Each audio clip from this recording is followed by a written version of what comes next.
করতেছো? বেগুন গাছে পানি দিচ্ছ? বেগুন গাছ না, টমেটো। টমেটো গাছ। ও আচ্ছা আচ্ছা, এটা কি টমেটো গাছ? ওইটা কি পাতাকপি না ফুলকপি? মাশাআল্লাহ, তোমার নাম কি? কোন ক্লাসে পড়ো? পুরে তোমার স্কুলের নাম কি? মাদ্রাসা। মাদ্রাসায় পড়ো? মাশাআল্লাহ, অনেক সুন্দর, আলহামদুলিল্লাহ। কোন ক্লাসে পড়ো মাদ্রাসায়? পুরে। পড়ে। এই ক্ষেতটা কি তোমাদের? জি।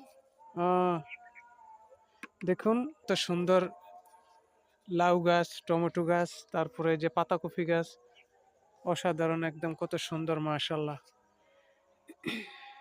এই ছোট বইনটা এই যে গাছগুলোর ভিতরে পানি দিতে আছে বিকালবেলা, এইটাই একটা মজা। আপনার ক্ষেত থাকলে, জায়গা থাকলে আপনি এরকম লাগাবেন। দোয়া করুন, ভালো থাকেন। এই হচ্ছে পাতাকপি, এটা হয়েছে লাউ গাছ।